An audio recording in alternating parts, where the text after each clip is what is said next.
This is the voice of the New York Football Giants, Bob Papa, and you are listening to the best throughout Europe, the Big Blue UK and Ireland podcast.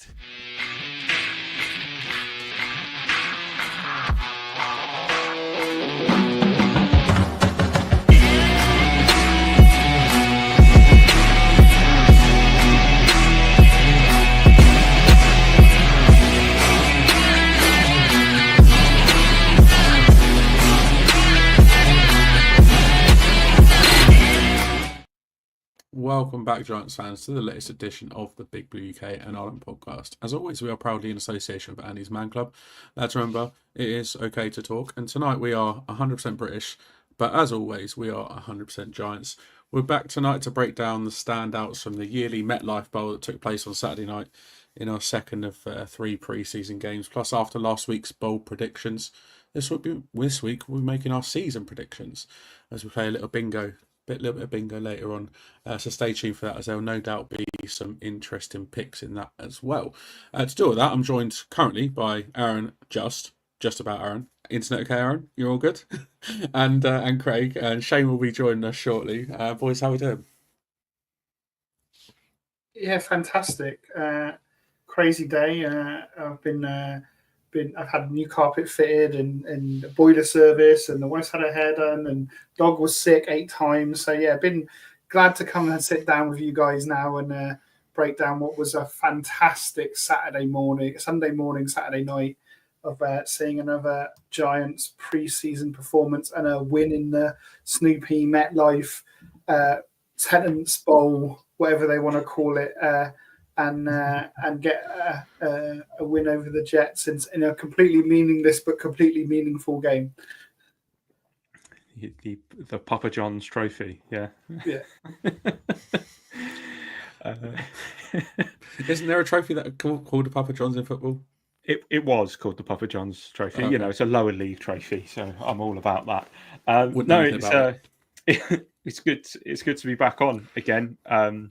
You know, penultimate week. No, I think we've still got another 2 weeks left of just one episode a week, and then we crack back into the 2 a week ones. And yeah, it's just nice to really get into it. I think the preseason one game, you kind of had a little bit of excitement behind it because we saw what we can do. What we wanted from this game was a little bit of consistency and you know, progression, and I think we got exactly that. And obviously, we're going to get into it and have a chat about it. But I'm really pleased with what we've seen from the team so far. Yeah, I woke up Sunday morning to a pleasant surprise. I mean, albeit it was about 3:30 in the morning, but I woke up to a pleasant surprise and saw the score, and 2-0 in the preseason.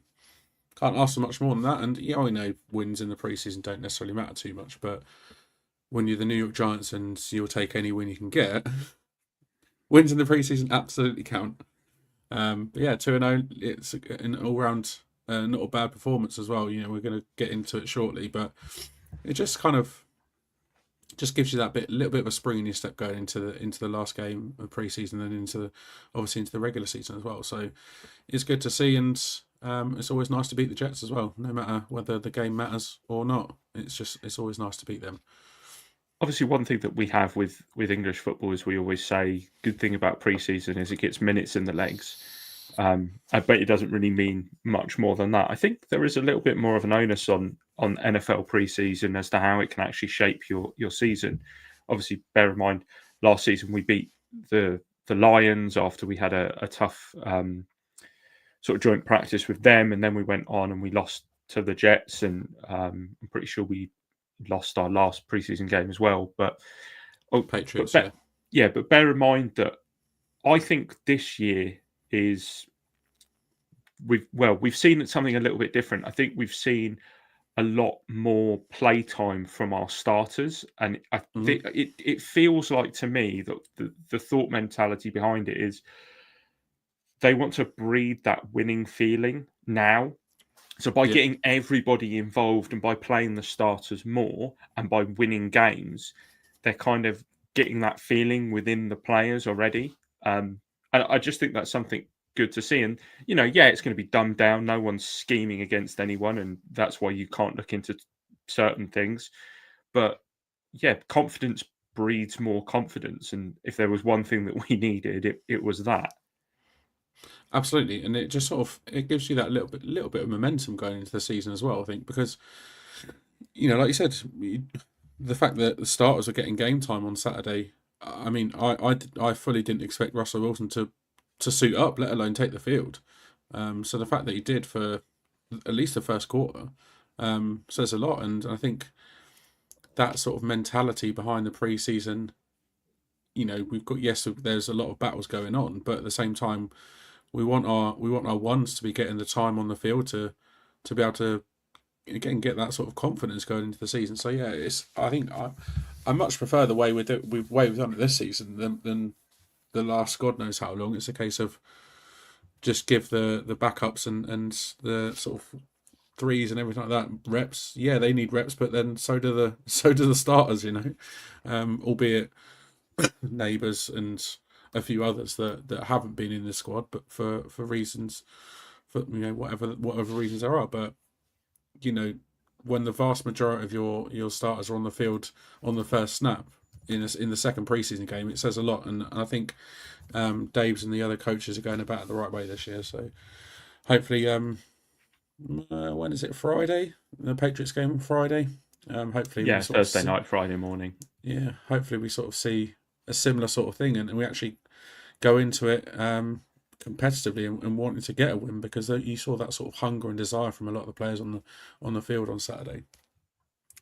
Like I said, Shane's going to be joining us very shortly. I think he's caught up with work. He's on his way home from work or whatever he's doing. But yeah, he'll be on shortly before 9 o'clock. If you are watching live on YouTube or any other platform, get involved in the comments as you have been already. Thank you very much, gents, for dropping in your comments and messages this evening so far. Send us your questions as well if you've got any, and obviously when we go through predictions later on as well, drop your predictions in the comments and we'll bring them up on screen and read them out as well. Be interesting to see if you thinking along the same lines as we do, or you're going something into completely a different tangent. And Holty, get off the negative train already. Get off. We're not going to go 0-5 to start the season. Glass half full, mate. Come on. Have a bit of positivity about you. And don't forget as well, if you haven't done already, subscribe to the channel and give this episode a thumbs up. Hit the bell to get the latest notifications of when we're going live. And what do we need to do, Aaron? 5 stars. Yeah, 5-star review on your podcast platform of choice. That would be much appreciated. So yeah, let's get cracking, shall we, with the Jets game. And like I said at the start, we're now 2-0 in the preseason. Beat the Jets 31-12 on Sunday morning, and another 30 plus points on the board as well. Scored, was it 65 points in total across the 2 games? We only scored 30 in total across the entire preseason last year, so we're already sort of markedly improved on where we were this time last year. The Lodgers came into town and we beat them comfortably 31-12. Like I said, in what was another impressive performance. And I think the Jets aren't a bad team, but they're nothing without Aaron Rodgers. Justin Fields looked a bit shaky. I mean, they weren't much with Aaron Rodgers either, were they? Let's face it. But Justin Fields looked a bit shaky. Like I said, another impressive performance. Again, all 4 quarterbacks saw time on the field as well, which I don't think many people expected. 478 total yards of offense, 27 first downs. And yet the Jets had more plays than us, 70 plays to 61, and they had more time in possession as well. So we made it count when we had the ball, and I think we averaged nearly 8 yards per play in comparison to the Jets' 3.5 to 4 yards per play. So we really made it count. The only thing that really sort of concerned me was the Jets putting up yards on the ground. Our run defense looked a bit shaky at times, but that was one thing coming out of last year, is our run defense needed to be improved. And it's early days, and hopefully we'll see a bit of an improvement in that moving forwards into the season. And as well, losing the turnover battle. Obviously, all 3 turnovers in the game came via interceptions. 2 of them, no doubt, Craig will talk about shortly when he talks through his standout players. But yeah, it wasn't great with the 2 interceptions, but it's a preseason, so it doesn't really matter, does it? And I said no Kev this week. So the 2 offensive gurus are in the room with us right now, Aaron and Craig. So who stood out for you more, boys? I am cheating here because we always do, the standout player, but I've kind of gone for 2 players, and we'll probably end up talking about 4. But there we go. Let's start with Russell Wilson, who is obviously the starting quarterback. We already know that. Brian Dable, he announced that weeks ago. That there's no competition there. I think one thing that we've noticed with Jackson Dart is that a lot of the sort of plays and the schemes that he's running are schemes that make sense to him because he's run them in college. I don't think we've tried anything too crazy as of yet. That will probably come as the season progresses behind closed doors. But when you actually look at Russell Wilson, does anybody want to question if the old man, who is the same age as me at 37, has lost the speed or the length on his throws? I didn't think so. That 80-yard play to Bo Collins travelled 60 yards, over 60 yards in the air, and was an absolute dime. Hit him in stride. He was able to obviously carry that through. Unlucky not to result in a touchdown. I think Bo Collins kind of showed his naivety there by going for the end zone as opposed to trying to go for the pylon where he probably gets a better angle and is able to run a little bit further because he's stopped obviously 1 yard shy. And it kind of sucks a little bit as well because I feel like Russell Wilson deserved that to be his first touchdown as well, just because it was that good of a throw and that good of a play. Obviously, that there was the interception, as you said, Dan. Russ threw that on, I think it was his 4th drive. He played the entirety of the first quarter and a little bit of the second. It was a miscommunication or an incorrect route run by Bo Collins, which I kind of don't hate it because I'm so used to watching interceptions because of overthrows or poor throws or the wrong read that I was kind of okay with just the fact that it was like, oh, okay, clearly you can see there's a miscommunication there and that's why it's happened as opposed to it just being somebody can't play the quarterback position. Yeah, it looked like Collins was meant to go for the pylon, but he cut inside, didn't he? Yes. Yeah. Look, yeah, it was supposed to be a out towards the sideline as opposed to going into the middle of the field, but there we go. And as Steve says, would have loved for Collins to have his Cruz moment, which it would have been obviously a very different play to what Cruz did in preseason. But it's very similar sort of what do you call it?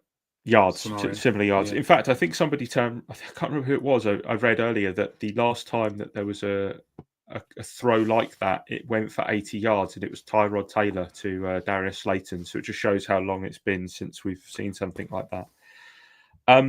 Jackson Dart, once again, got the most amount of snaps at quarterback. I think you can sum up Jackson Dart as efficient.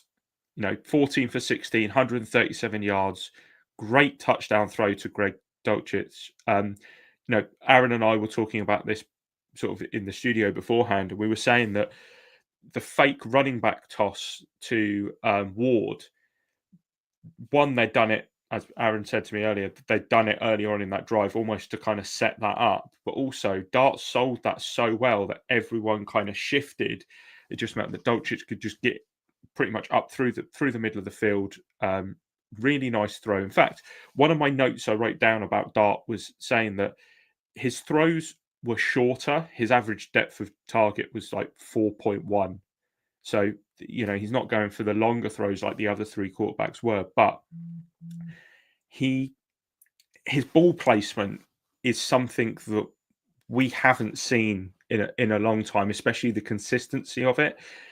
He knows where he needs to put the ball, and he seems to be able to do it with a ridiculous accuracy, whether that's having to hit somebody in the numbers because there's nowhere else for it to go, or leading. I know it's a alien concept to Giants fans, but leading a receiver down the field and actually putting it in a place where only the receiver can get it, but also that they can get those extra yards afterwards. And it's really, really nice to try to see that. Now, yes, he is playing against second and third stringers, but you can only, on one hand, you can only play what's in front of you. On the other hand, I think that's one of the reasons that maybe you need to temper expectations for Dart. And quite clearly, you can see that's why there's no QB1 competition, but there is actually, there might not even be a QB2 competition. I think Dart's pretty much got that sewn up, to be honest.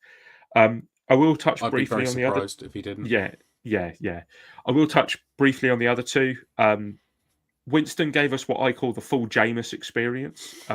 Perfectly placed deep ball that, again, Aaron and I were talking about, and we think it was probably the best throw of the night. Absolute beauty of a throw right into the bucket, in stride, just perfect. He then follows it with an unnecessary sack where he's just running around for no reason. Just throw that out of bounds, please.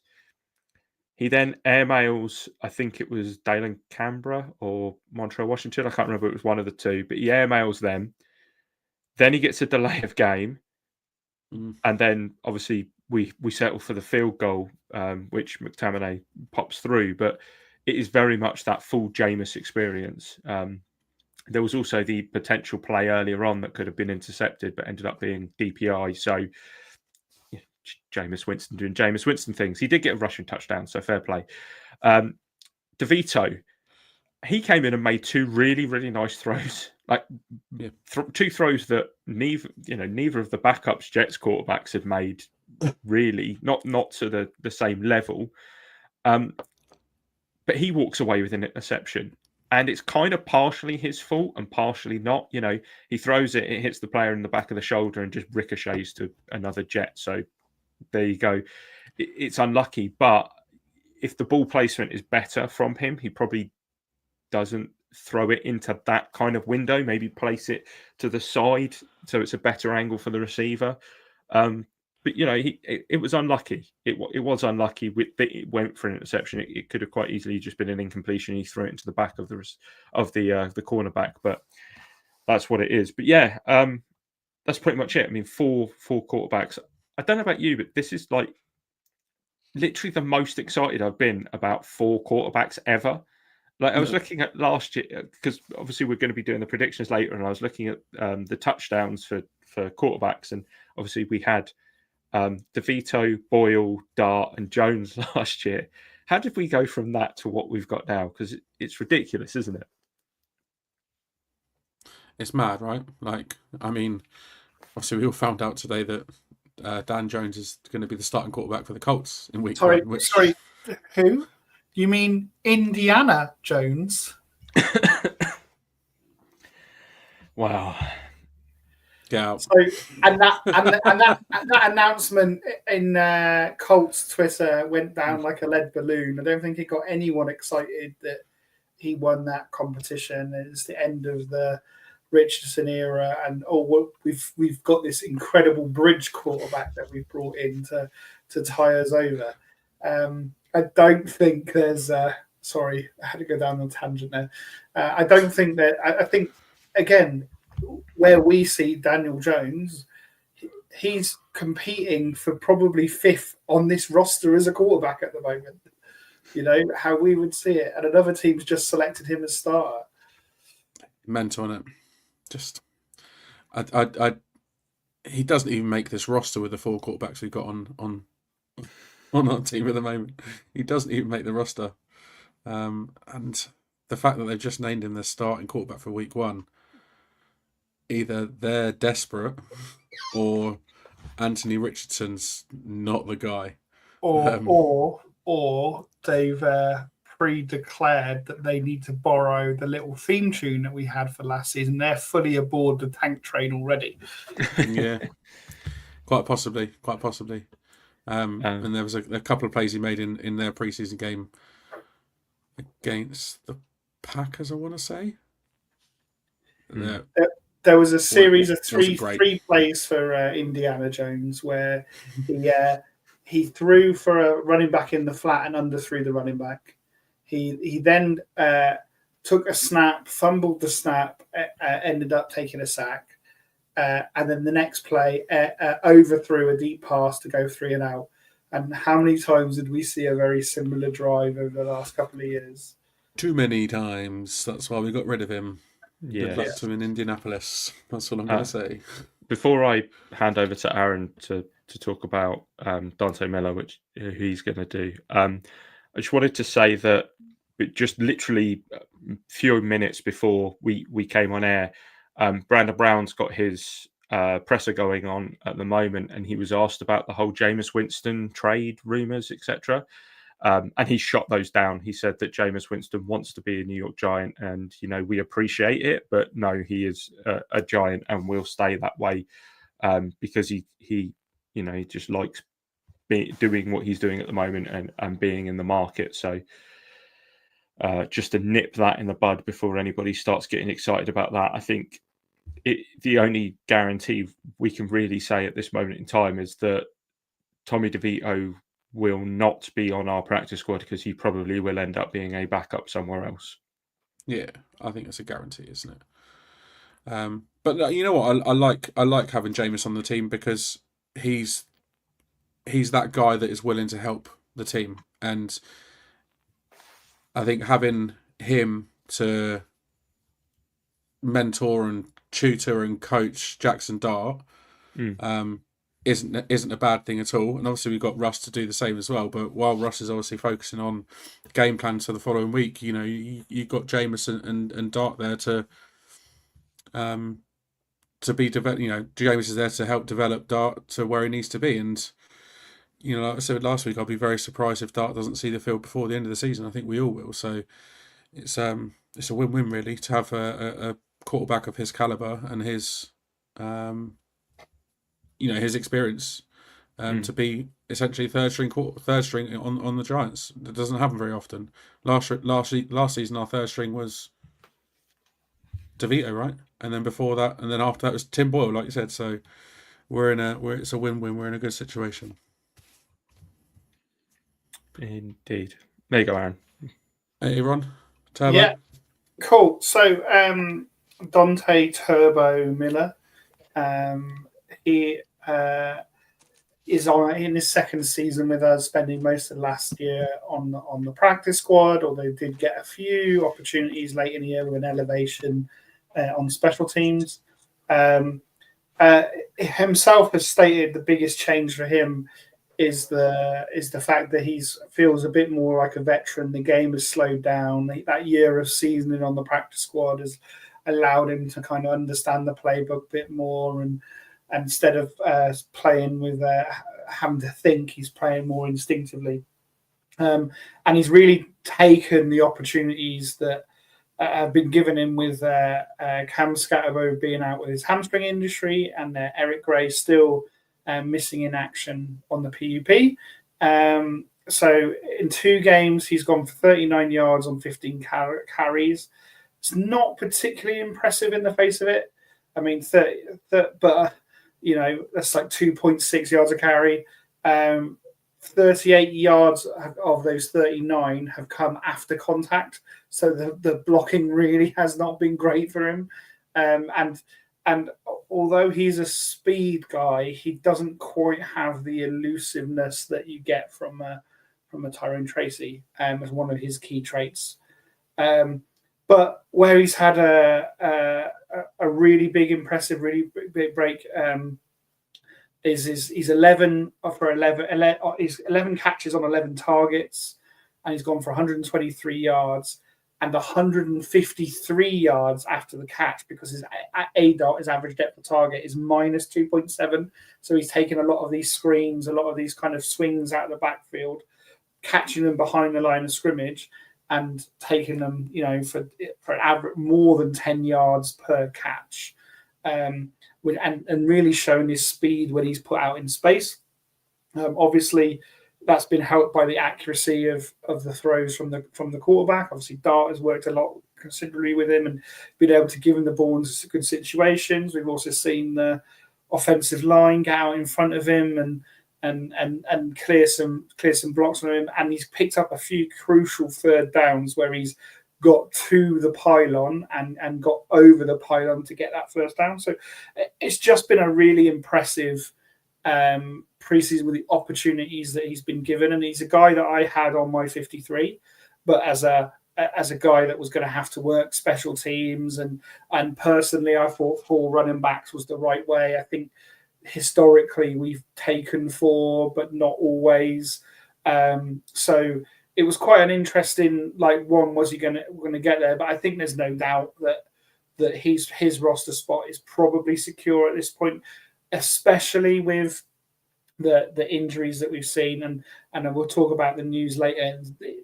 Where I was going to go with this was that actually there might be a way where you need to have him active week 1, because we've only got 2 active running backs because of the injury in the hamstring to Cam. But the news is that he's back in practice. So we'll see whether we get to see some action, or whether Thursday comes too soon to actually see his first game action for the Giants. I knew I'd turn this Dante Miller discussion into a discussion about Cam Scatterboo. So there's anyone who had that in their bingo card, well done. I think that when I do talk about special teams, I was thinking that maybe he would be in the return game, that second return on kickoffs, the backup on punts. But actually, he's been making his impact more as a gunner. He downed a punt at the 5-yard line against the Jets. He's also had a tackle assist on a kickoff. So if he's getting reps on kickoff, showing some things on there, that's enough for him to be the 4th running back in the room, and to justify there being a 4th running back in the room, because he's contributing largely on special teams. And we'll probably only see him in the regular season if there is an injury to Cam or to Tyron Tracy, because he does have his strength is in the passing game as that receiving back, and those 2 guys can do that. And certainly before Cam Scatterboo was hurt with his hamstring in the joint in the practices, we were seeing a lot of receptions, flat swings out the back where he was picking up touchdowns and things like that with the passing game. So I think Miller's a nice complement. He does have the speed element. He may even get the opportunity and kick return, given where that roster's going to sneak out. I don't think he's got an opportunity to sneak him onto the practice squad. Because of how he's shown out. I think he's got the highest offensive receiving grade for any running back this preseason at a 91.2 or something from PFF. So he'd be on everyone's radar as a priority waiver pickup. So I think we'll be keeping him on the roster. Maybe we'll have to try and sneak one of those receivers onto the practice squad, which might be easier given that we had 17 guys pick up a reception in the game. So, it really was an extensive list of spreading the ball around that squad, and actually, it's quite competitive about who's going to get onto the roster. Just to kind of jump in there, obviously talking about Cam being back from injury, just because it makes sense to throw it in here, because it's we're talking offense at the same time. Obviously, Andrew Thomas was activated off PUP today, meaning that he's now able to participate in practice ahead of the season start.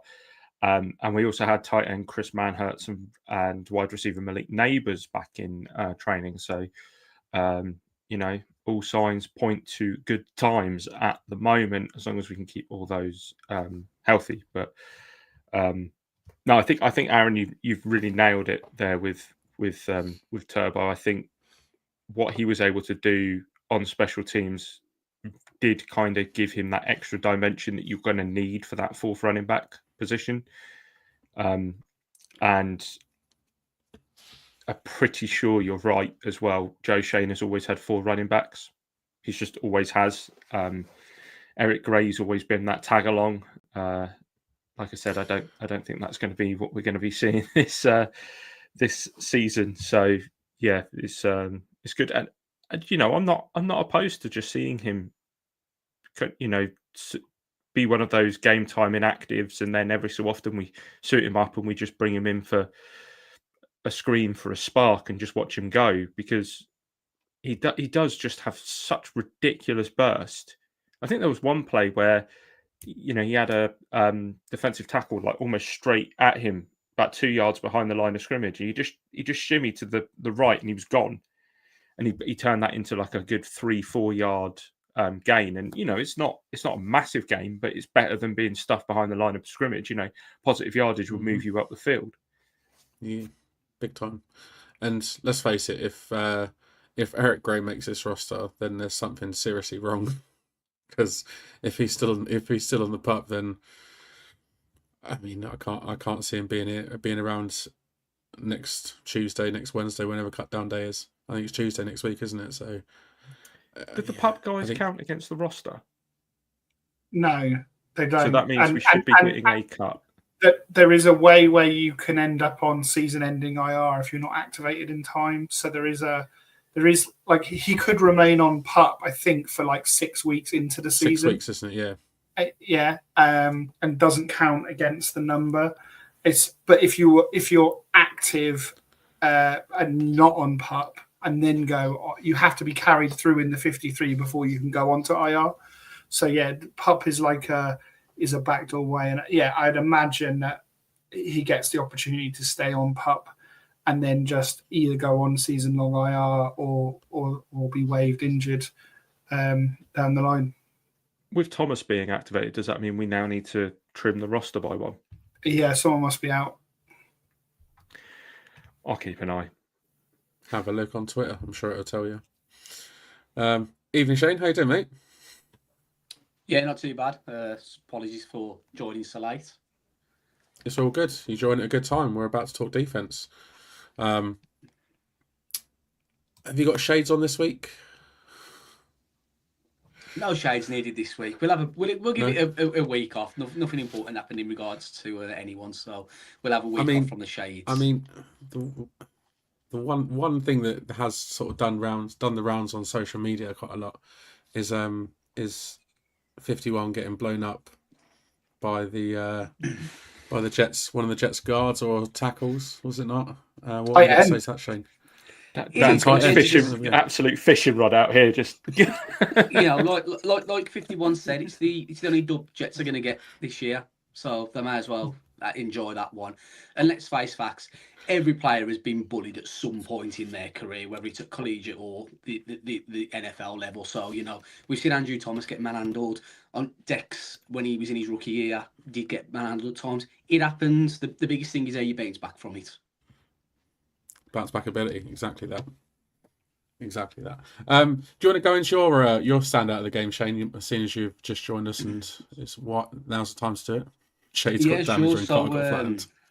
Alti doing me dirty. No need. It's, I'm trying to be nice about it all. So yeah, last week, Dan, I think I'm right in saying you had Tay Banks as your guy. Mm-hmm. So this week I've gone for probably, I think it's fair to say, the positional battle of training camp in regards to that CB2 position. I've gone for Cordell Flott. Obviously, he didn't play against the Bills in pre-season week 1. He'd been dealing with a bit of an ankle injury, but he was able to get on the field against the Jets for 18 snaps. He was the 5th highest graded defensive player for the New York Giants against the Jets, posting an 83.5 defensive grade and an 85.3 coverage grade. He was targeted just once in the passing game, and that was a pass breakup as well. I want to say it was. I didn't watch the game. I think I was at work. I know I was on early. Sorry, I was on early, so I didn't watch the game live. But I want to say the pass breakup might have been on like a 3rd down as well, potentially. But happy to be corrected if I'm wrong with that. Excuse me, but like I say, this is the positional battle of training camp. It's who's going to win this CB2 battle, and I think whilst I don't think Tay Banks played bad last week, I think Cordell Flott did himself no harm, and you could kind of see some of the reasons as to why they've been in a bit of a rotation in training camp. Why Flott's been taking snaps with the ones, and then Banks has been taking snaps with the ones. I think right now, as of week 2 of pre-season, for me at least, there's no definite lockdown as to who I think's going to win the job. I think you called Banks last week. He had a good game, and then this week Flott's had a good game, and I think the kind of that's going to be the one to watch, kind of going into into the last pre-season game. You know, there's been a lot of talk today about the Indianapolis Colts naming their starting QB, but you know, I'm interested to see who we're going to name as our starting cornerback too, opposite of Paulson and Debo. But you know, I thought Flott, he's shown progression and he's shown he's developing as well. You know, I wasn't a big fan of the pick at the time. I remember saying I thought there was better options available on the board when we drafted him.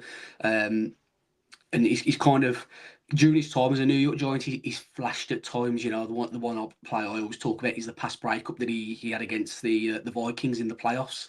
That's probably been his highlight of his Giants career so far.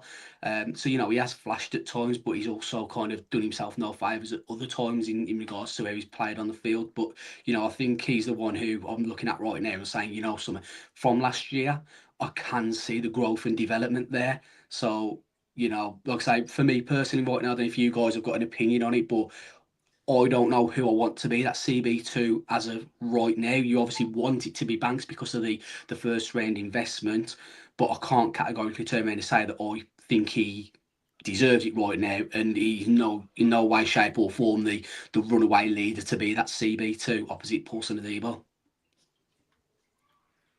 No, I think it's very much up in the air at the moment.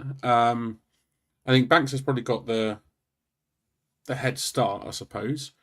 But yeah, Flott had a good game against the Jets. You know, you took him as your standout. I watched the game earlier today, and he absolutely stood out for me as well. So I think you've done well in choosing him because he had a really solid game, and he really sort of showed the coaches, actually, you know what, I am here. You know, that don't forget about me, sort of thing. And I think he's done himself no harm at all in the way he played on Saturday. And I think it's a really interesting battle now between him and Banks. You know, in my opinion, it could go either way. Banks has still got a lot to do to prove why he's that CB2, and I think Flott's clipping at his heels.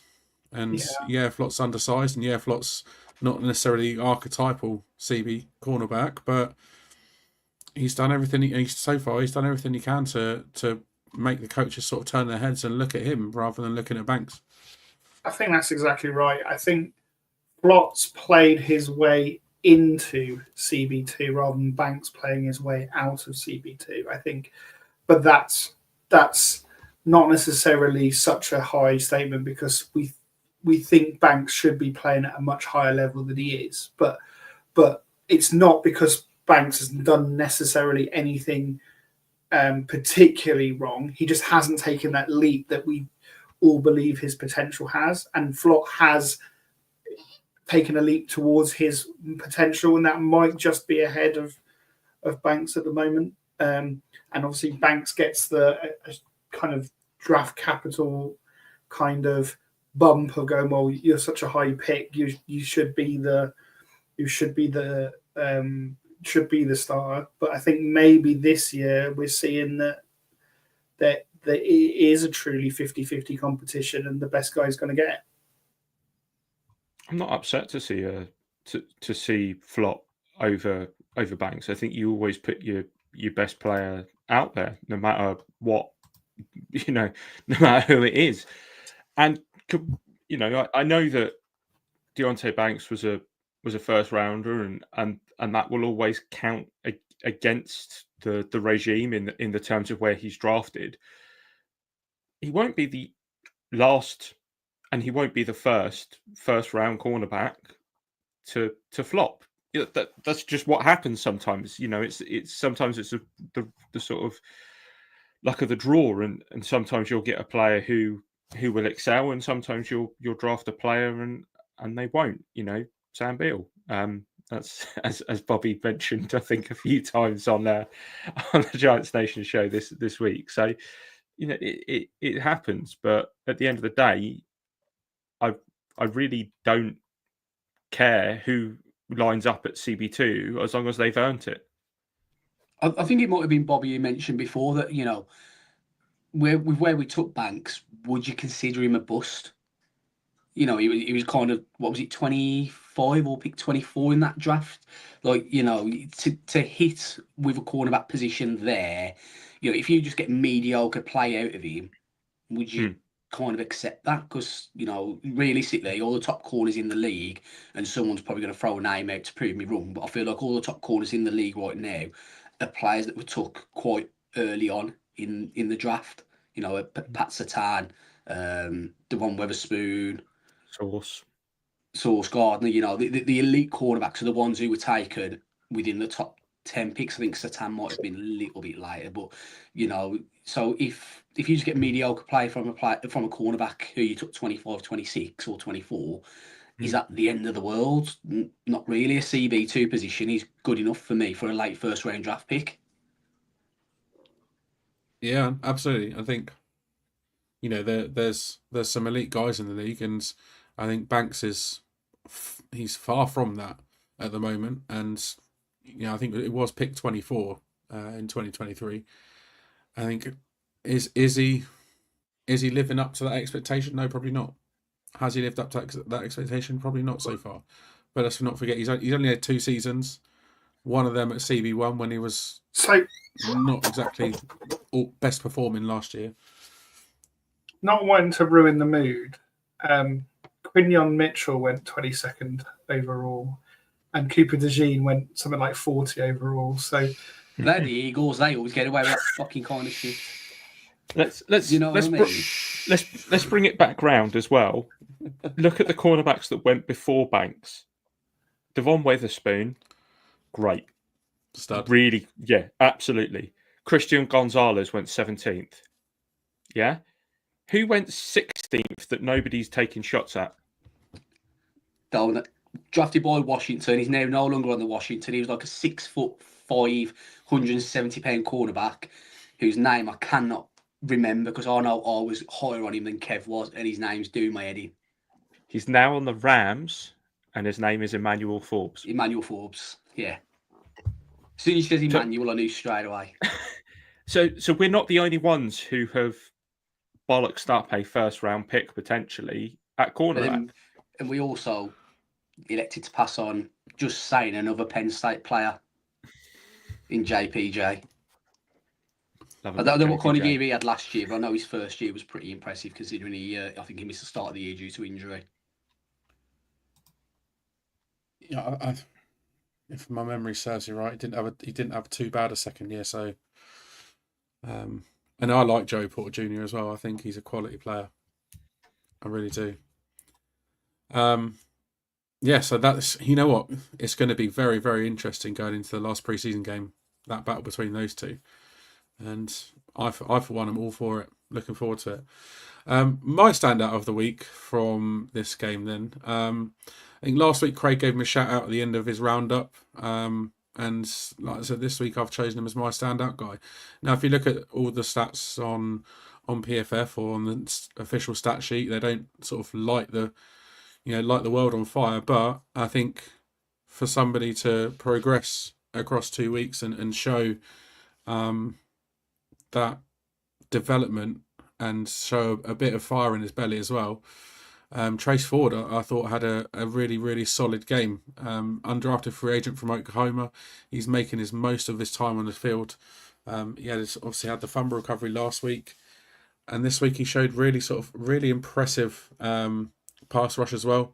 Grading 75.9 pass rush according to PFF, which I want to say is one of the top pass rush grades on the team on the entire defense this week. And I think it's safe to say that he's turned a few heads and he's caught the eye of coaching staff because there's a lot of buzz about Trace Ford this week. The one play that stands out was the absolute bull rush of the Jets right tackle back into the quarterback. Forced the pressure that led to Makari Page's interception. It was Dexter Lawrence-esque, that bull rush on that right tackle. It was a beautiful play. It was a play that I would go back and watch time after time because it just shows his burst and his physicality off the edge, and not just that, but converting that speed into power as well, which you don't really see from undrafted guys. That's something that comes with the guys that come in, round one of the draft, or those that sort of really develop into a really decent edge rush or really decent defensive tackle, and we've seen it from an undrafted guy that kind of went a bit under the radar. And I think his development across the 2 weeks of the preseason so far has been impressive, and he continued that impressive showing throughout the game, keeping up the pressure throughout as well, disrupting the pocket, dropped into coverage when he needed to as well. His tackling was a little bit hit and miss, but what for a guy that's undrafted, for a guy that's battling for a spot on a roster or even a practice squad, he's shown some real sort of fight and desire and hunger for a position. And he was used more in rotation in the second half. In the first half, he played a lot of the snaps on defense. But there were no, and I think another one of the big standout things for him as well is there were no real glaring mistakes or obvious like assignment errors. He hit the nail on the head when he needed to. He was in the right area in coverage, and he just had a really solid game. He was credited with 2 total tackles and 2 assisted tackles as well. But like I said, it's that effort and that virtual mistake-free football that made him stand out for me this week against what was a fairly solid Jets O-line as well. Like I said, they ran the ball well, and granted they didn't do so well in pass protection, but I think he's done himself the world of good. And that impressive first 2 weeks of the preseason, he's still in a battle to get a roster spot or even a spot on the practice squad. And his sort of main competition that we see him alongside now is Timon Fox, and Timon Fox didn't have the best game against the Jets. So he's done himself plenty of favours. It's going to be a tough decision for Shane and Dave's come next Tuesday on cut day to determine whether he's whether he's going to get a spot on that 53 or even a spot on the practice squad. Likely to be practice squad, I think, but I'm not too disappointed if he does get a spot on the practice squad. I'll probably be a little bit surprised if he stays on the practice squad if someone else doesn't pick him up, because so far he's had an impressive pre-season, and I hope he continues that into next week against the Patriots as well. So yeah, Trace Ford for me was my defensive player of the game.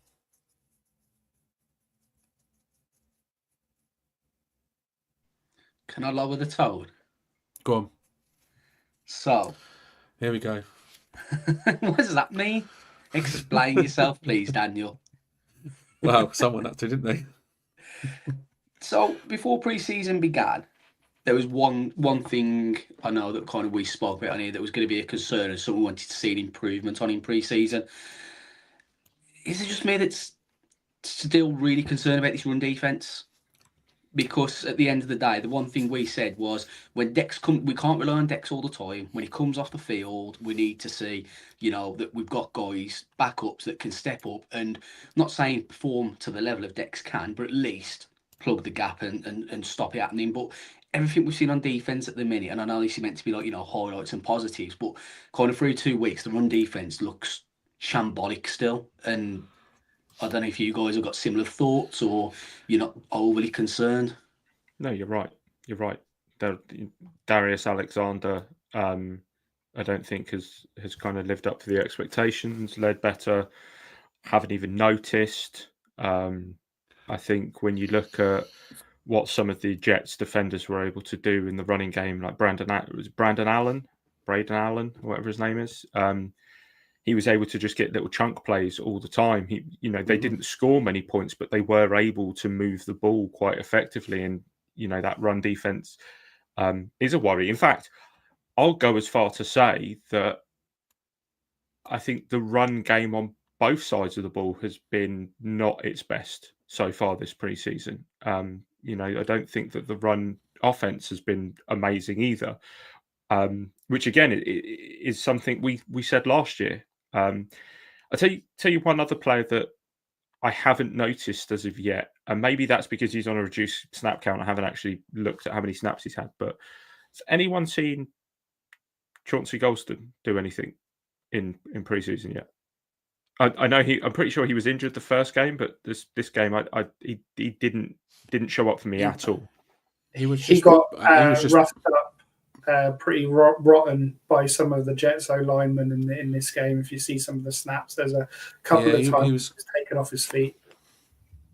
He was mainly used in passing situations, wasn't he? I don't think he saw the field much in that's running sense, but He'll be a Yeah, situational pass rusher. he's just been a bit average, really. I think at best. But yeah, I totally agree, Shane. I think I said at the beginning, I'm a little bit concerned about our run defense. The fact we gave up 140 plus on the ground this week against the Jets. Off the top of my head, can't think of how much we gave up last week against Buffalo, but the run defense is a concern, and it's one. Like I said, it's one thing we needed to address going into this off season and going into this season, and so far we haven't really addressed it. So it's a bit. Want to see more? I think they would. The only green shoots I have are that the explosive runs seem to have cut down. They're not 20, 30, 40-yard runs every other one that kind of breaks out. They have kind of kept them down into 4, 5, 6 yards, which helps move the chains, but hasn't resulted in kind of those explosive plays, guaranteed points, keeping your offense off the field. And the Jets obviously heavily relied on the run because they didn't trust their quarterback to throw it too much. So it was with these vanilla defenses, you're not going to necessarily put 8 in the box and really load up. No. But at the same time, it's green shoots. It's not confidence like I am with our offense being able to be more explosive. So the Bills put up 58 yards on 15 attempts last week. So just under 4 a carry, I guess.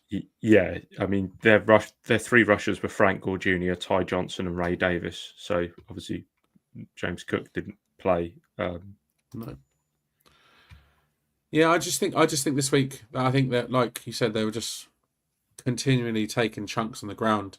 I don't remember seeing many tackles for loss in the run game. I don't remember seeing many negative yard runs by the Jets. And yeah, it's the preseason, so make of it what you will. But it is still a concern coming off the back of last season as well. And I think we definitely need to, without Dex, I think we definitely need to address it, because Dex can't do everything. Although we want to think he can, he can't do everything all the time. We can't have him on the field for 100% of the snaps, because that guy, the guy will just burn out. Mm-hmm. All right, Craig, round up. It's a great segue, that, Shane. An absolute beautiful little segue, that, in my roundup, because I do have Roy Robertson-Harris in there, who obviously is going to be somebody who will contribute to that run game. It is. I literally, on my notes here, run defense is still an issue when Dex is not on the field. So you've summed it up perfectly. But there is one. There is one player who stood out in the early stages. Now, he only got 18 snaps, but I thought Roy Robertson-Harris actually had quite a good game. 4 solo tackles, 2 stops in those 18 snaps.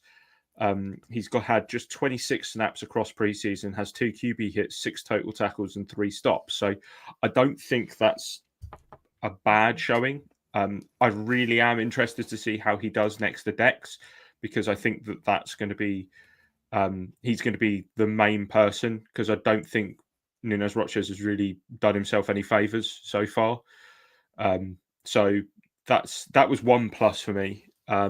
Shane's going to love this as a secondary one, but Evan Neal played at guard for the first time since he had 666 snaps at Alabama in 2019.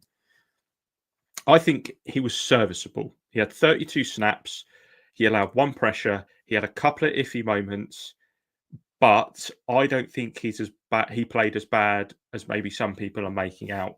I think overall the coaches will be positive and will be happy with how it went. Bear in mind that obviously he missed the previous game through injury, so he's still getting up to speed there. I don't think he will oust Greg Van Roten to start the season, but I think we will probably see Evan Neal start games at some point this year at guard, and it won't be a total disaster. I would much rather have him play like that at guard than play like he did at tackle. Greg Dulcich, I think this might be one of the big 53-man headaches. And personally, I wouldn't rule him out. His touchdown catch from Dart was a repeat of a play from last week that failed, where Dart apparently threw it and Dolchich ducked for some reason, but they were able to connect this time. He's got 3 catches on 4 targets. He has a decent pass blocking grade through 2 games, which you just need a decent pass blocking grade. He is not the blocking tight end that Chris Manhertz is. Daniel Bellinger didn't see the field. Apparently, that was an undisclosed injury, according to Dan Duggan. But with a potential cap saving of 3.4 million, I would keep an eye on that. I would keep an eye, as Shane saying, bye-bye. He could take a pay cut and still stick around. But personally, from what we've seen from Bellinger over the last season and a bit versus what we've seen from Dolchich over the last season and then obviously this preseason, is it worth the money? That's the question, isn't it? There's not much in it, really. No. As in, there's not much difference in the performance. No. Got to give a shout out to Makari Page because he's the only man with a takeaway in the game for the Giants. As Dan rightly highlighted, Trace Ford made the interception by being an absolute menace, but somebody has to intercept the ball. Makari Page was that person. The backup safety. It was a great play as well. It was a great play on the ball as well. It was low. Yeah, honestly, the backup safeties as a whole worried me towards the end of that game, as I've already said. But credit where credit's due. And then last of all, Jamie Gillan, Jude McTamanay. Gano was given the evening off, so that meant Jude was given the nod at kicker. 4 extra points were light work. The majority of them were absolutely dead centre. I think you could see that his accuracy has improved from that game that he came in against the Commanders last season.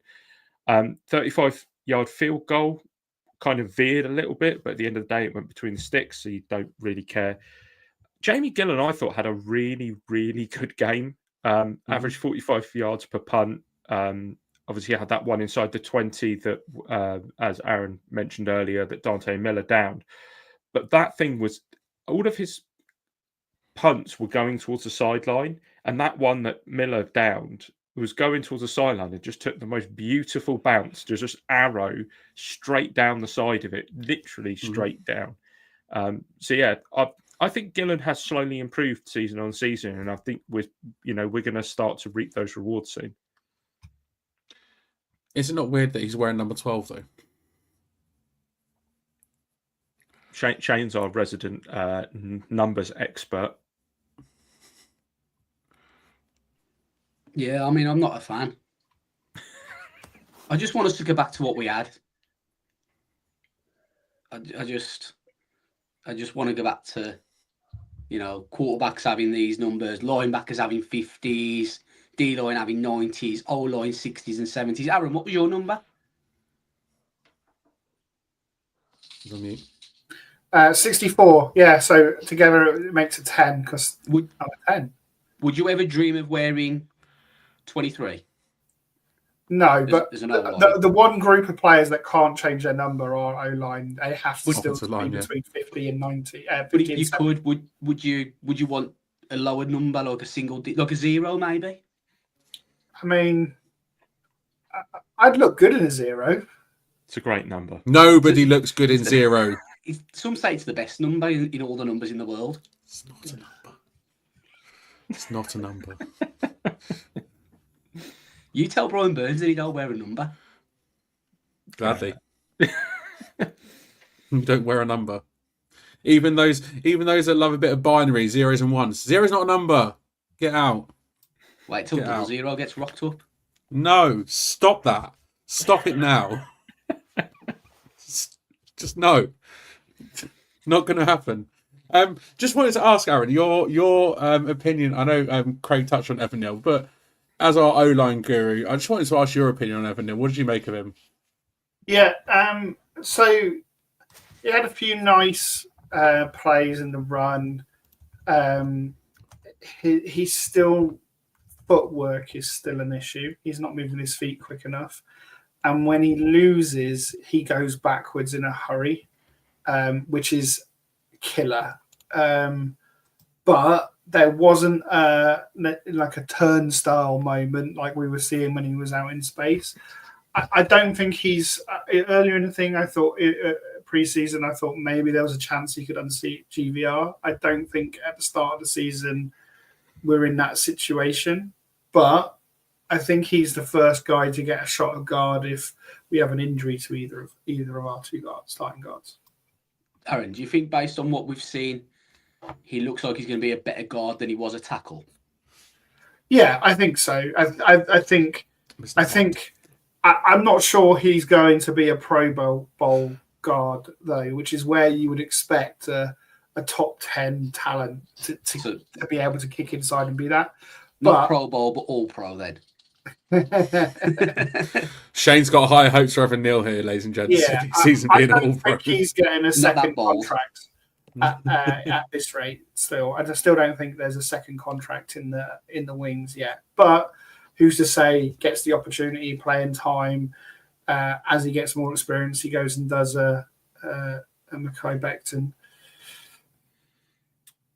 Before we smash through the predictions, because obviously we've just hit an hour, Shane Holty's asking about Darius Alexander so far. Obviously, you would have scouted him as part of your sort of draft build-up. Have we seen anything from him yet? Are you worried? No, we've not seen anything from him, but no, I'm not worried just yet either. You've got to remember that he wasn't there for hardly any OTAs. He missed a lot of time in rookie minicamp and the OTAs. And I think what you're kind of seeing is, you've had Scatterbo's kind of the opposite way around, where he was there for the start of the rookie camp and the OTAs. He's picked up this injury, and then you might see him take a little bit of a while longer now to get up to speed as to where he'd been if he'd been there consistently. Whereas with a Marcus Ball, been there from day one in every training camp, in every OTA. You can see he's benefited from that. So with Darius Alexander, not seen anything from him yet, not seen enough from him, definitely not. But I'll give him the benefit of the doubt due to the time that he did miss not long after getting drafted. There we go. Nice.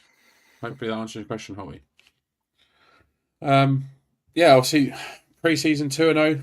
Up next, Patriots on, is it Thursday night, Friday morning? Yep. Yeah. So last Early pre-season hours. game coming up in a couple of days, and then this time next week we'll know our roster. Is that a midnight kickoff? Sorry. Midnight, 1 a.m, something like that, isn't it? Yeah. I ain't had a chance to look. Yeah, I think it's early hours of the morning, midnight, 1 a.m. This time next week it's cut down day, so we will probably know our roster by 4 p.m, isn't it? Eastern. Mm-hmm. So, which is 9 p.m. BST, so we'll know our 53-man roster by this time next week. So, shit's getting real, boys. That means we've got to make some predictions, right? Absolutely. Have you guys written your predictions down? Because disclaimer, I've not even looked at what we've got to predict.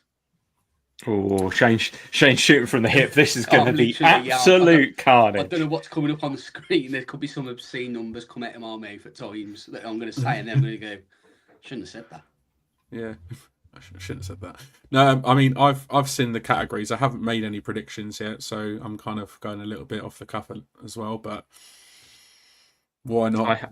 I have Kev's. Kev has sent me his. Cool. And I have my own, but I chopped and changed it during this episode. So that says everything you need to know. Is that based on what Kev said? That No. you chopped and changed, or have you just... No. How many run yards will the Giants defense give up? 2,500, and then we started talking about, you're like, actually, it's probably more like 4,500. Damn. We'll be in trouble if that happens. I'd just like to say that I've been doing a lot of calculations, and all of mine were locked in before. So I've done all the maths, I've done all the sums. Mayo maths. So what you're saying is you should be most accurate, Aaron? No, just not at all. No, I've just thought about it the most. Yeah. He just put a hell of a lot of thought into it, yeah. Yeah. So a bit of maths with Mayo, we like that. All right then, let's get these predictions on the roll, on the go, whatever you want to say. First up, category, we've got best player on offense by PFF grade. Last year's winner was Malik Neighbours. Shall we go with Kev's predictions first, and then we'll run with our own? Yeah, So who's Kev gone? Who's Kev gone for? Kev has gone for a repeat winner in MetLife Neighbours.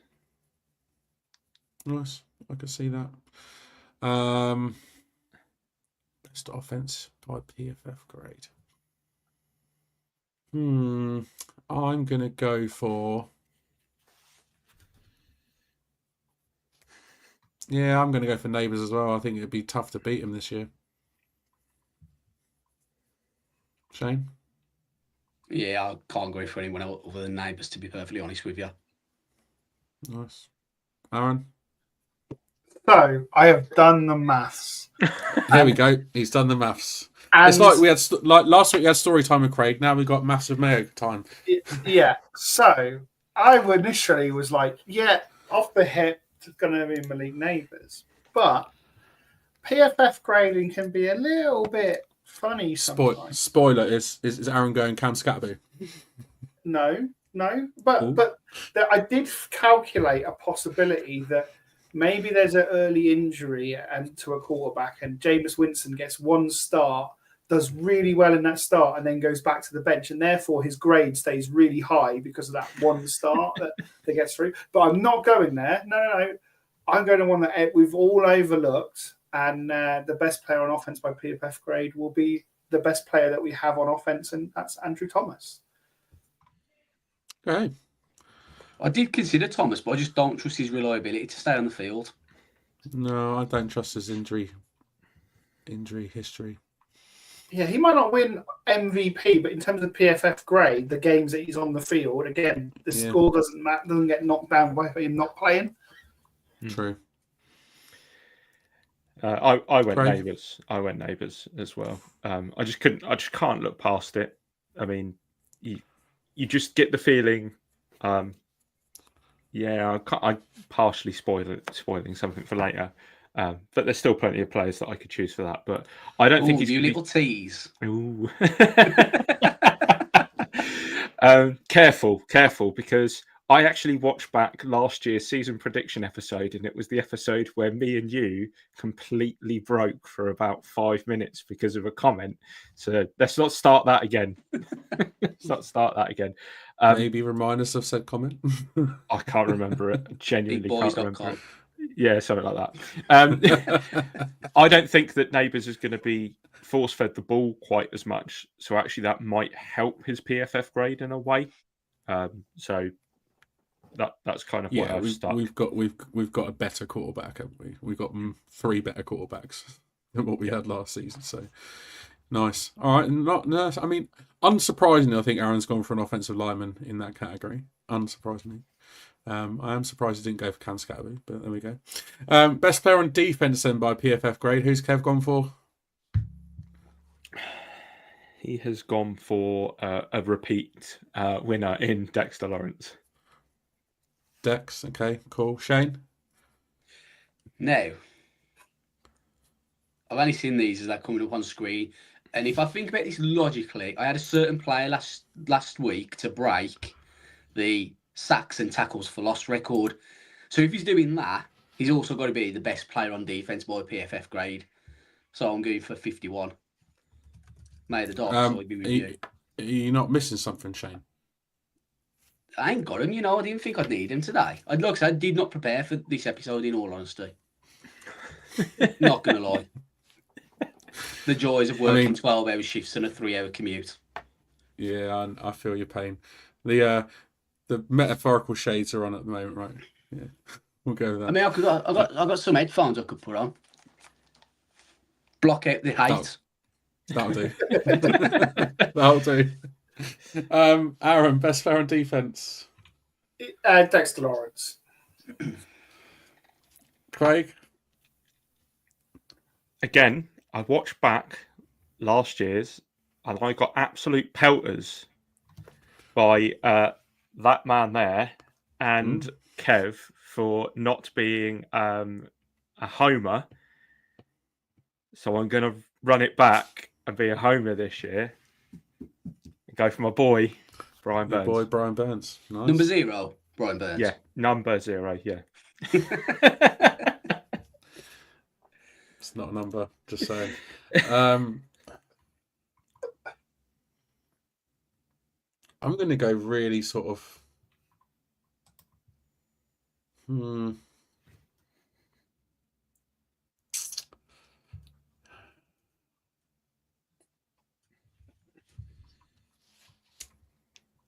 Paulson Adebo. Don't mind it. Don't mind it. I'd like it if that happened.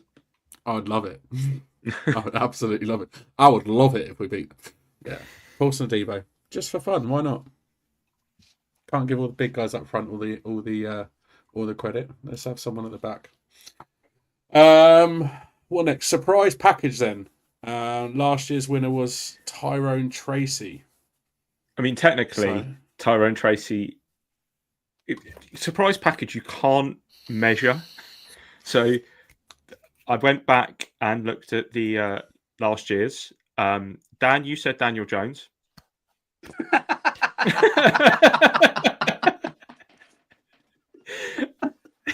Oh, wait, whoa. I think it was maybe it was a surprise that he was so shit. Oh God! You went Daniel Jones. I can't remember who Shane or Kev went for, but I went for Tyrone Tracy, and by statistics, I think Kev went Drew Phillips. I genuinely can't remember who Shane went for, but I think more Daniel Jones. Statistically, Tyrone Tracy was sure? the best, so I chose him as the 2024 winner. But nice. Kev's surprise package is Cordell Flott. Okay, cool. Aaron, surprise package. So I have to admit, I might have He's done the maths. Misunderstood the assignment on this one. Because have you drawn up a jumbo package or something? No. There is a guy that has given me a surprise package, and that's who I've gone for. So it's Cam Scatterboo. What do you mean, like a white package? No, just to get a constant surprise. Oh, Cam Scatterboo is Aaron's surprise package. Thank you, Luke. Craig? I found this really difficult because there's one that I don't know if he makes the roster, but if Bo Collins makes the roster, I could see him making enough of an impact. On position, on not as a regular. But with the way that Hyatt's been playing, I could quite easily see him upsetting him as the fourth wide receiver who comes in when the others need a break. But if he doesn't, I'm going to go for Roy Robertson-Harris. Roy Robertson. Nice. Okay. It's me next. Surprise package. Careful. Let's go with... I'll stand up. I mean... Daniel, no, not. Oh my God, Daniel Jones, that he's made this Indianapolis Colts roster, A, and B, that he's a starting quarterback. That's my surprise package done. No,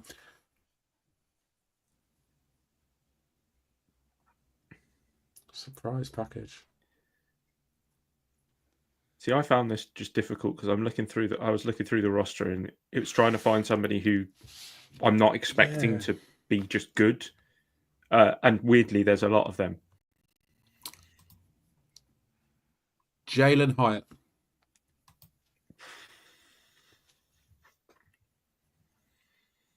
That's what I'm going to say.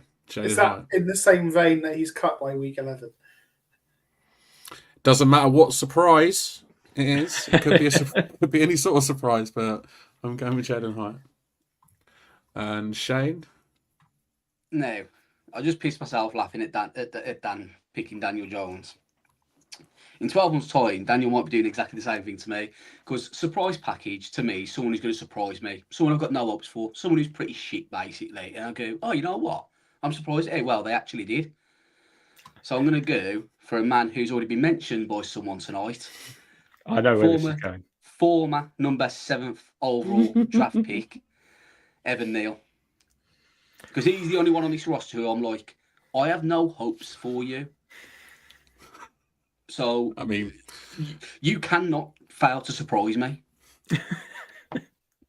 I mean, he doesn't have to do much, does he? You're either going to surprise me because you're even worse at guard than tackle, or you're going to surprise me, you're going to be a serviceable tackle, which we all called about 2 years ago. So I'm going to go for Evan Neal. Evan Neal. Interesting. Alrighty. Maybe I will be laughing at you in 12 months' time. We shall see. Total quarterback touchdowns thrown. Now, obviously, depends what quarterback's on the field, I suppose. That's why it's total. Yeah. Who did Hold Kev on, go is for? that 13 touchdowns we threw last year? Yep. Right, that's Shocking. fucking embarrassing, yeah. Shocking, isn't it? I didn't realise it was that bad. Jones had 7, which was top. During the game, they actually put up a couple of stats on the screen, and over the last 5 years, the Giants are 32nd out of 32 in total passing touchdowns. Oh, we're shit. Do you know what I mean? Fucking hell. You can always tell that Shane's shocked by something because the "rah" comes out. Yeah. That's really fucking bad. The fact that the Cleveland Browns and the New York Jets are higher on that list than we are says a lot, doesn't it? Fucking hell. We did Kev's surprise package, didn't we? Did we do Kev's surprise package? Yeah, flop. Yeah, flop. Cool. Yeah, can't remember. All right, Kev's total touchdowns. He has gone with 28. I mean, double last year. Fucking hell, I think I'll take that. Craig? I have 26. Okay, 26. I will go for...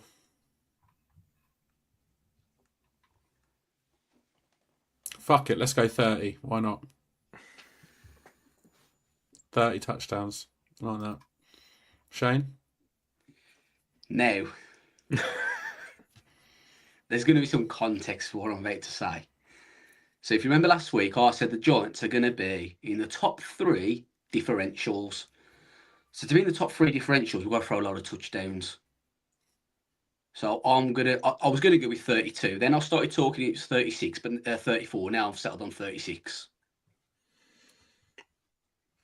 36. Is it going to happen? Probably not. But bearing in mind my bold prediction from last week, yeah, I've got to be a little bit optimistic. Yeah, I like that. Optimistic, Shane. I'm starting to like that a little bit more. So I have also gone for 36, and the reason being, Aaron's done the maths. Is if we get any garbage time in the game, blowout or no blowout, we're going to be putting Dart in there to get some snaps at some point, and we're still going to be going for it. We're not going to just go hand the ball off. So there is a chance that we get a few garbage time touchdowns in either wins or losses that more than 2 score games or whatever, just because we're going to be trying to blood the new QB. So I think I just think that the more explosive offense, the way we're going, as long as they don't keep falling down at the 1 yard line, these receivers, I think there's a legitimate chance. Nice. We've got high hopes this season then. Fucking hell. All right, the most touchdown receptions. Last year's winner was, surprise, surprise, Malik Neighbours was 7. Who did Kev go for, Craig? He has gone for Theo Johnson. I think that was my pick last year, to be honest. I think I saw him being a bit of a red zone target. And he's going to lead the team in touchdown receptions. Okay. Could do. Could do. But it is going to be Malik Neighbours. I'm guessing that's your Yes.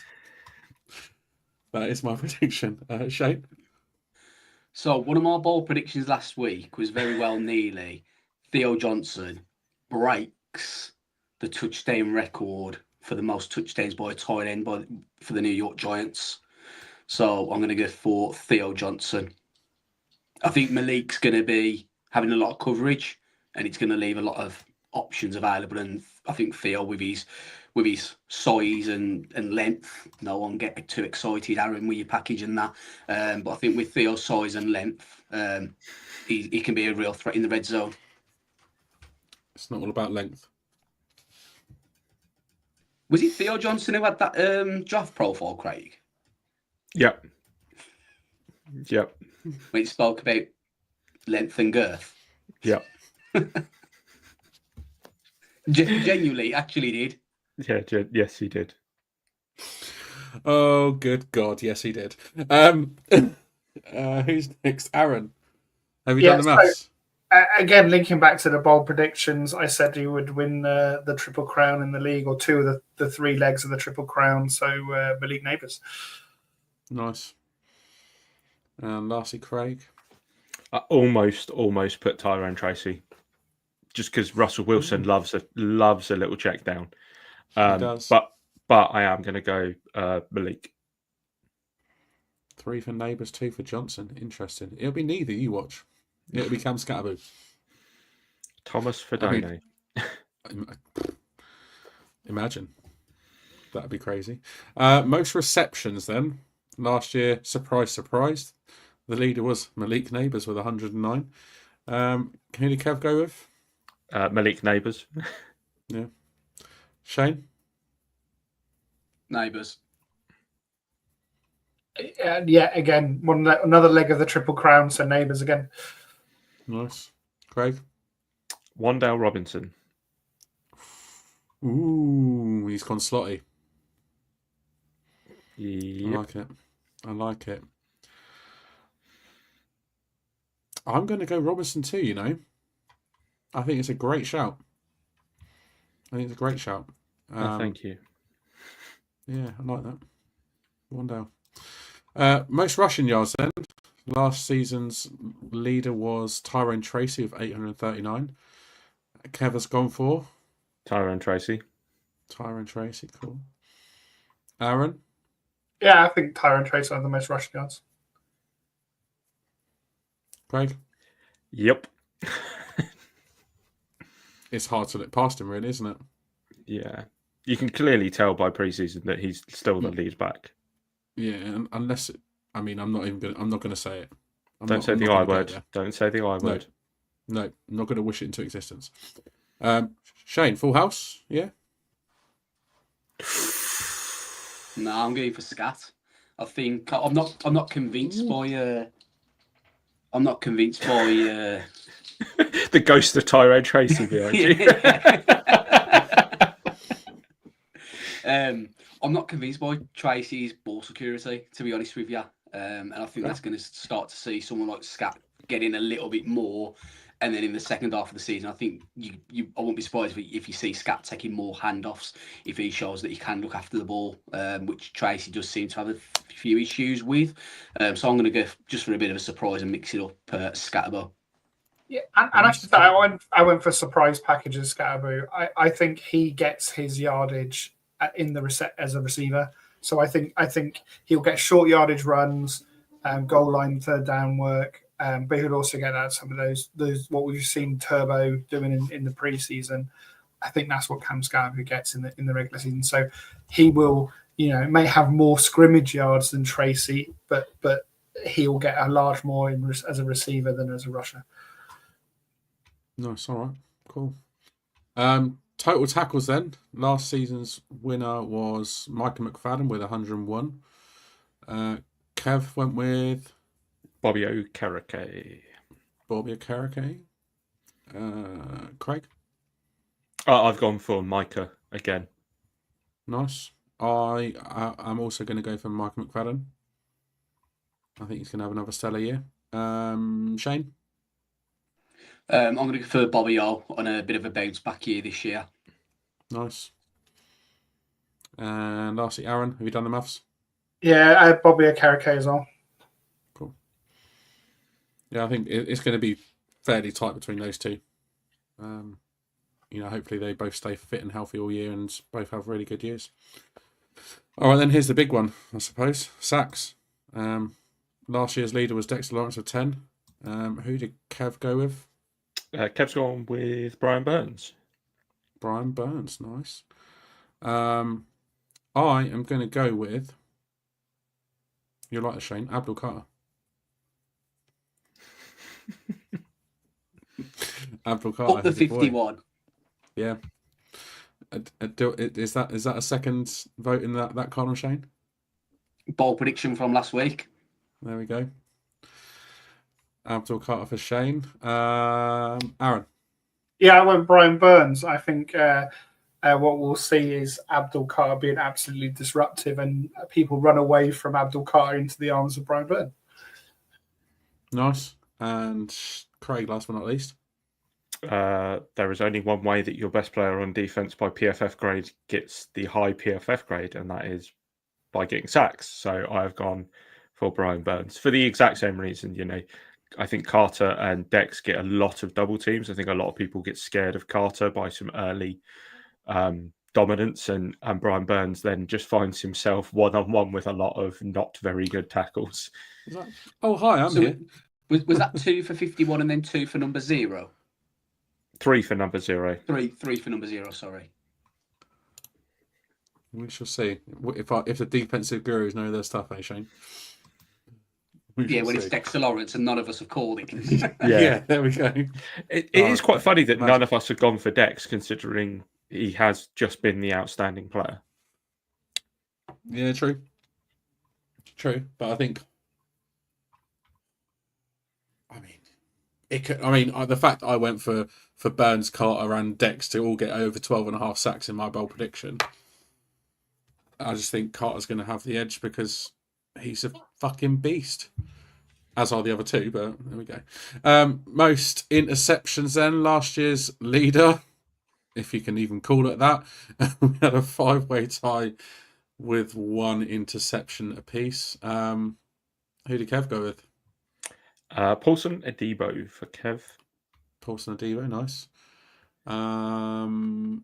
Shane? Craig, do you remember my bowl prediction that I sent you last week that I never ran with in the end? Very loosely. Tyler Nubin. And he leads the NFC East in interceptions as well. Wow, Tyler Nubin. Okay. Interesting. Aaron? Yeah, I've gone for Adebo as well. Nice. Craig? My number 1 free agent want was Javon Holland, and that is where I am going. I'm going to go for Paulson Adebo. He has 10 in like 4 seasons or 3 seasons or something stupid. Yeah. So I think Holland's going to get a few as well. It's for me, it's a toss up between those two. Turnover differential. Here we go. This is an interesting one. In last year, we had 15 takeaways against 23 giveaways, so it was -8. What did Kev go with? He's gone for +5. Okay. At least it's on the positive side. That's a good thing. Aaron? I went +10. He's really done the maths there. Craig? +2. +2. Okay. I am going to go for... Number 0? No, because it's not a number. One of my bold predictions was that we lead the league in turnovers forced, but we also lead the league in turnovers given away. So naturally, I think it's going to even itself out. But now I'm going to go with +1.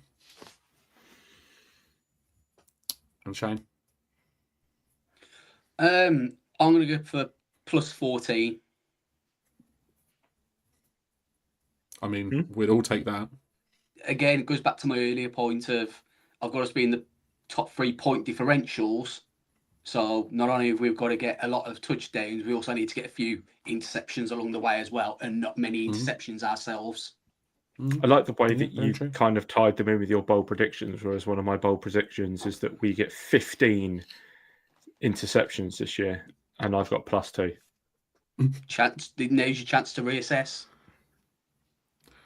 +3. No. I'll stick with +2. Are you predicting a bit of 30 for 30 coming in and wrecking the average? Yeah, he could do, couldn't he?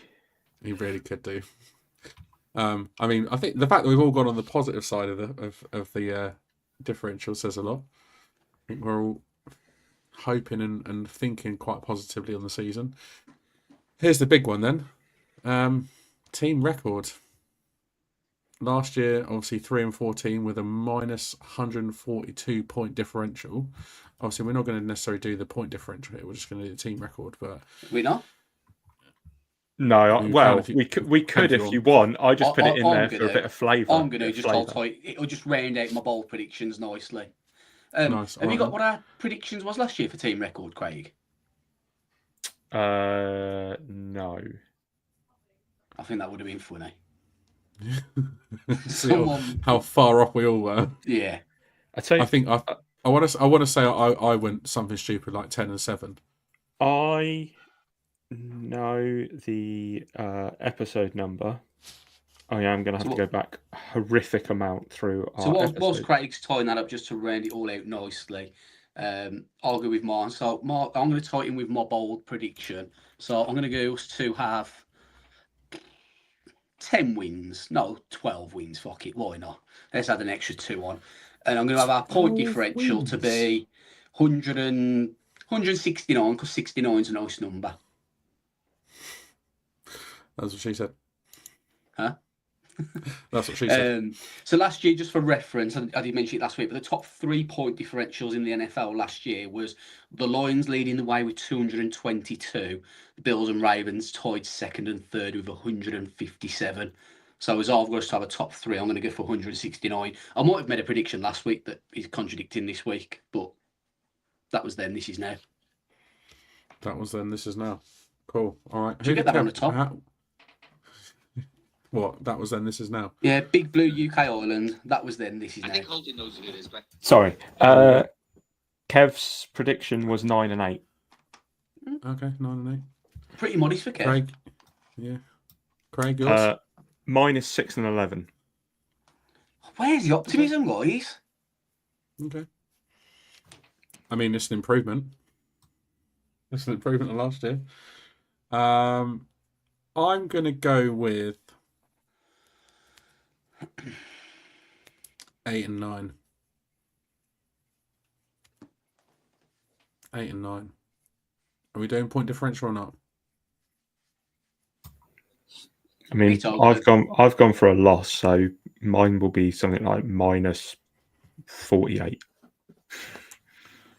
I'll go with -1. There we go. Simple. And last but not least, Aaron, your first ever season record prediction on this podcast. So I went out and worked through the schedule, calculated everything. Didn't do points, just so I went and how, is it a good win? Is it a close win? And I think after the first 5 games we'll be 3-2. Okay. So it's a good start before we hit 4, possibly 4 losses. I think there.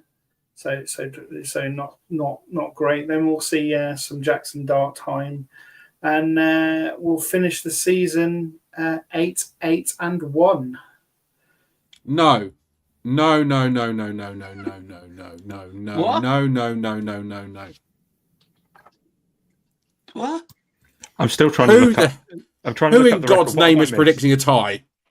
Well, ties are far more regular now than the last couple of years, since they knocked it down to 10 minutes and the double possession and all that kind of thing. So ties are more and more common in the NFL over the last few years, and we're due a tie.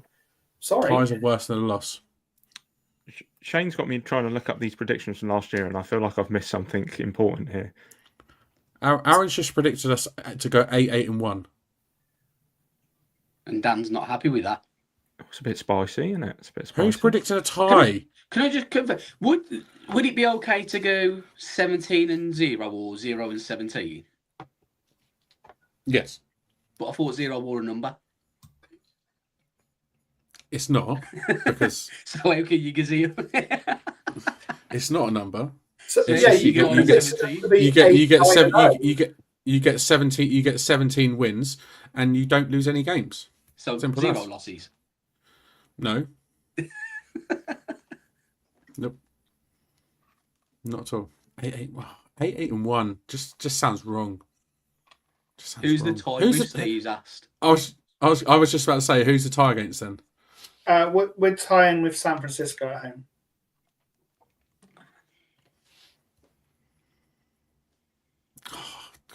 I can't get on board with that.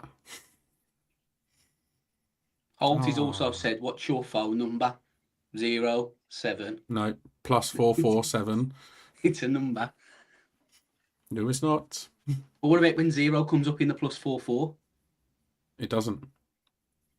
So nobody in the world has got 0 in their mobile number. Right, I'm just going to jump in very quickly. Kev went 9 and Kev said 9 and 8 last year, and he's also gone 9 and 8 this year. Kev's just playing it safe. Yeah. I said 7-10 last year. You've gone 6 and 11 this year. And yeah, I've gone 6 and 11. So I actually think there's been a regression somehow, but obviously drinking the Kool-Aid last year. Bear with me as I get the last two. That's fine. That's fine. I In the appreciate the meantime, hard Steve work in said- getting them. Steve said, "Who's dialing with +44 here?" Listen, Steve, right? What year are we in? We're in 2025. 2025. Yeah.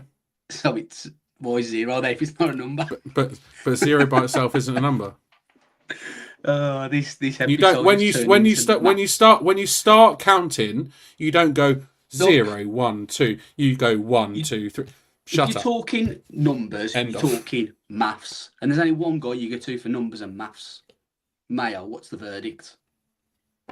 So 0 can sometimes be a number. I'm going to quote Dan from last year's episode. Oh, God. this could be a good quote. I might get this on a God. t-shirt. I don't know. I might be the same as you, Craig. Fuck it, 10 and 7. I said I went for 10 and 7. I had a feeling I did go for 10 and 7. What have you gone for this year? 8 and 9. Tempering expectations a little bit. God, Shane was proper pussy last year. I don't like picking records, so I'm not going to pick a record. don't, to be fair. I think I Oh, usually pick a range. I remember that now. I don't like predictions. I've only got one this year because it just ties in with my bowl predictions. Nice.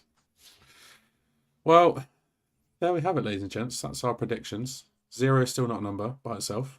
Just saying. Let us know if 0's a number in comments. Shane said 4 to 6 wins. Though you did say Dan started saying 3 and 14 before Shane made his prediction. So it's all on Dan basically last year. Big winner. Well, you didn't I'll take predict that. That's what you predicted Shane was going to predict. All I'm saying is big winner. See, even odd, Big even winner. negative me couldn't see 3 wins last year. What was the United Says a score lot, at the doesn't weekend? 1-0. 1-0. Nope, 1-0. Nil is 0. Nil is equal to 0, yes. Oh God! Why have we turned into fucking Carol Vorderman's podcast here? And Mayo. Blame Mayo. Jesus, Mr. Maths. I'm more Rachel Riley. I mean, look good in a dress. And a wig. oh God. This is an hour and 40 minutes does to you. At what Yeah. point does water freeze at Celsius? We've been asked. Dan?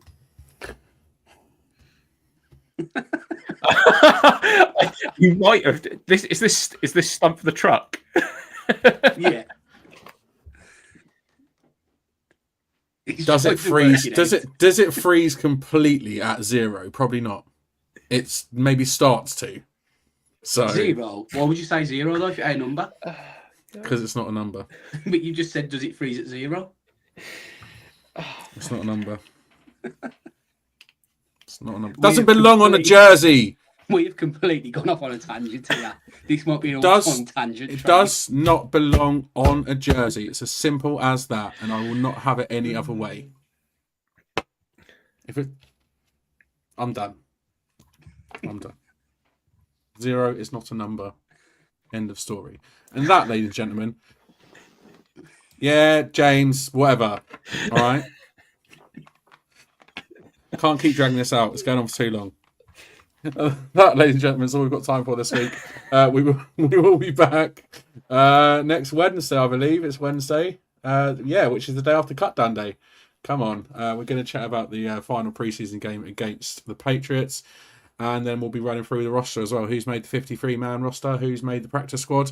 They will all be finalised by this time next week. We'll have a look back at our sort of roster predictions and see who sort of came out on top with most correct predictions. And spoiler alert, nobody got 0 predictions correct. So there we go.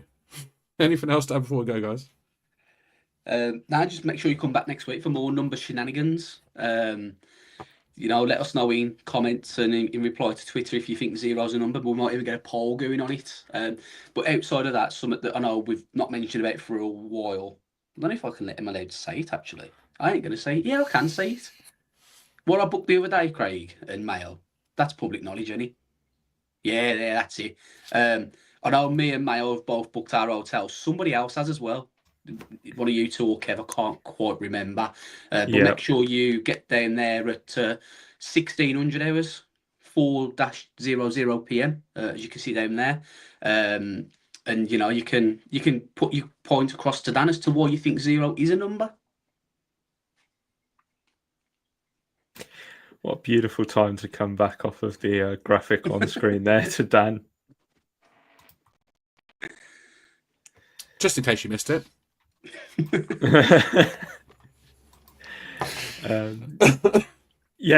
down to the Belushi's on the 26th of October for our meetup.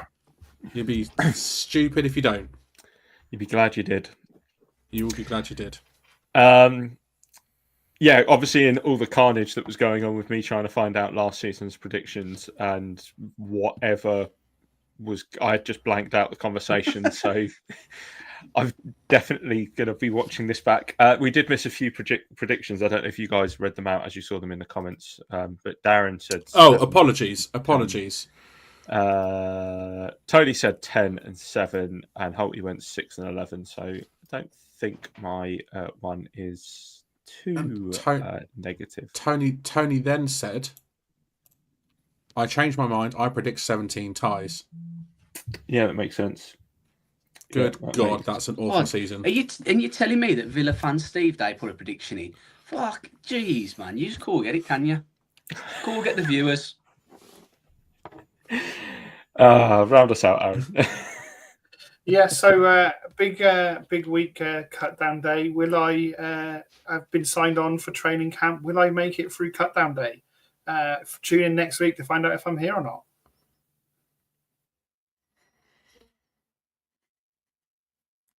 There we go. Good episode, lads. Enjoyed it. It was good fun. Looking forward to seeing how our predictions pan out over the season. We've only got less than 2 weeks now till it all kicks off. So football's this close. Just over 2 weeks. Just over 2 weeks, yeah. Because I'll be in. Close. I won't be here. All right, Mister. I'm going to Florida. No, enjoy. I don't get fireworks if I do that. I do. That says 0 is not a number. Just saying. Come back next Wednesday when we go through the last preseason game and go through our 53-man roster. Got that to look forward to. Thanks to everyone watching and listening for getting involved in the comments. We do appreciate the love, even if the last 20 are all about 0 being a number or not. And we appreciate the love nonetheless. And subscribe to the channel if you haven't done already. hit the bell to get the latest notifications when we go live. And don't forget, how many stars, Aaron? Mr. Maths? Well, for definite, you can't leave a 0-star review. It doesn't exist. So, yeah. Precisely. There we go. 0 is not a number.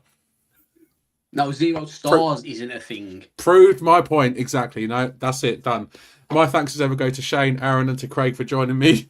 We are signing off. Until next time, let's go Giants.